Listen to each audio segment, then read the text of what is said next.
एक छोटे से गांव में एक प्यारी सी लड़की रहती थी। उसका नाम था मीना।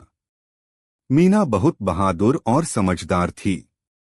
वह अपनी माँ और अपने बाबू के साथ रहती थी। एक दिन सुबह सुबह मीना के छोटी बहन की तबीयत अचानक खराब हो गई। उन्हें तेज बुखार था और वे बहुत कमजोर लग रहे थे। मीना की माँ घबराकर बोली, मीना बेटा, तुम्हारी बहन की तबीयत बहुत खराब है। तुम जल्दी से डॉक्टर को बुला लाओ। मीना ने बिना समय गवाए सिर हिलाया और दौड़ पड़ी डॉक्टर के घर की ओर। रास्ते में धूल उड़ रही थी, पेड़ों के पत्ते हवा में हिल रहे थे और मीना के दिल की धड़कन तेज थी। डॉक्टर के घर पहुंचकर मीना ने हांफते हुए कहा, डॉक्टर जी आप चलिए ना, मेरी बहन की तबीयत बहुत खराब है। डॉक्टर ने मीना को ऊपर से नीचे तक देखा और बोली, मीना पहले तुम मेरे लिए 5 तरह की सब्जियां खेत से तोड़कर लाओ, फिर मैं चलूंगी। मीना ने एक पल भी शिकायत नहीं की। उसने एक टोकरी उठाई और खेत की ओर चल पड़ी। खेत में पहुंचकर उसने देखा, चारों तरफ हरी हरी सब्जियां लहरा रही थीं। लेकिन जैसे ही वह आगे बढ़ी, उसने घास के बीच एक बड़ा सा नाग सांप देखा। वह डर गई, उसके कदम रुक गए। हवा धीरे धीरे चल रही थी, पत्तों की सरसराहट सुनाई दे रही थी। मीना ने गहरी सांस ली और मन ही मन बोली, मुझे अब बहन के लिए ये करना ही होगा। वह सावधानी से बहुत धीरे धीरे कदम रखती हुई आगे बढ़ी। जहां सांप था वहां से बचकर निकल गई। उसने एक एक करके 5 सब्जियां तोड़ी।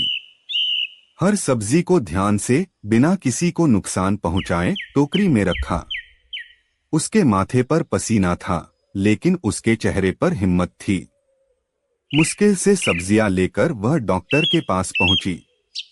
डॉक्टर ने सब्जियां देखीं और फिर मीना के साथ उसके घर चली गईं।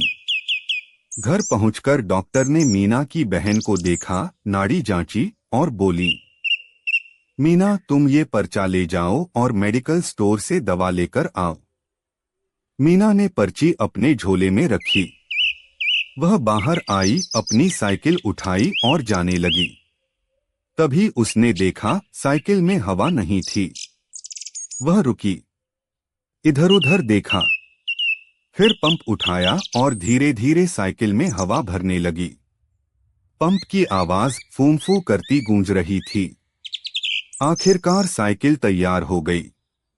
मीना साइकिल पर बैठी और मेडिकल स्टोर की ओर निकल पड़ी। रास्ता लंबा था। आसमान में अचानक काले बादल छा गए। तेज हवा चलने लगी। काफी मशक्कत के बाद वह मेडिकल स्टोर पहुंची। उसने जल्दी से दवा ली, उसे अपने झोले में संभाल कर रखा और फिर से बारिश में साइकिल चलाते हुए घर की ओर चल पड़ी। रास्ते भर बारिश उसे भिगोती रही, लेकिन उसके मन में सिर्फ अपनी बहन की चिंता थी।